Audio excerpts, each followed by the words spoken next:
July 13th brings a super full moon in Capricorn, and this is a time to really focus in on the intentions that you've previously made through the year, or to make new intentions or goals for this last half of 2022.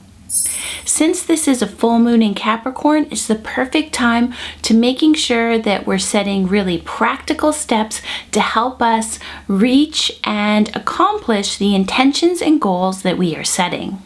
First step, there's two ways to approach looking at the goals and intentions you may have set during this year.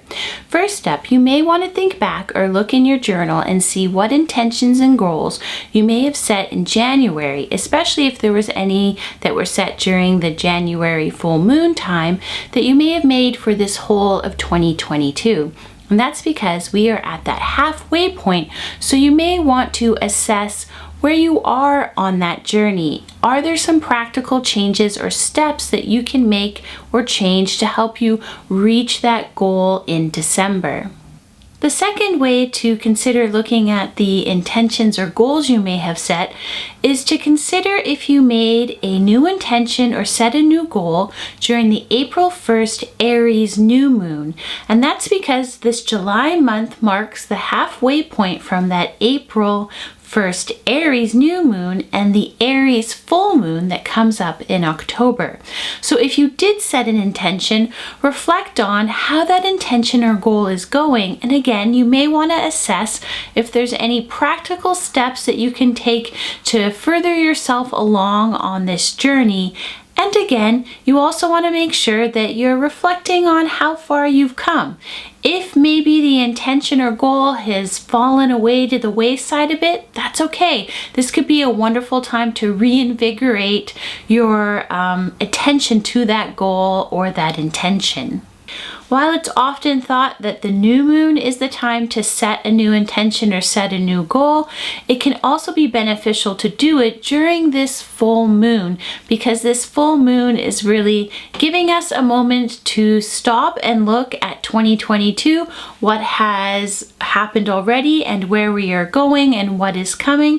So maybe a good time to set a new goal if you haven't set one yet, or maybe you want to reevaluate the goals and intentions that you have previously set during this year. There are some practical things to do as well, because this is a Capricorn full moon, which is a wonderful time for tapping into feet on the ground, practical steps we can take with our intentions. So if we're reflecting back on ones that we've made, as I previously mentioned, really look at it and consider if there's any changes you may need to make, or if there's new little steps you can take to help you reach that goal. We don't just want to set an intention and forget about it. We want to continue to work towards it. You may also want to reflect back on all that you've accomplished so far in your intention or in your goal, and this can really help us stay on track to keep our focus on that intention and goal. So don't forget to pause and really look back at, hey, what have I accomplished so far? While also looking at where I want to be, and then tapping into that Capricorn energy to help you stay and reach that goal as the year progresses. I hope this video inspired you to either set new intentions or to focus in on the ones that you've already set. Thanks so much for spending time with Gently Being.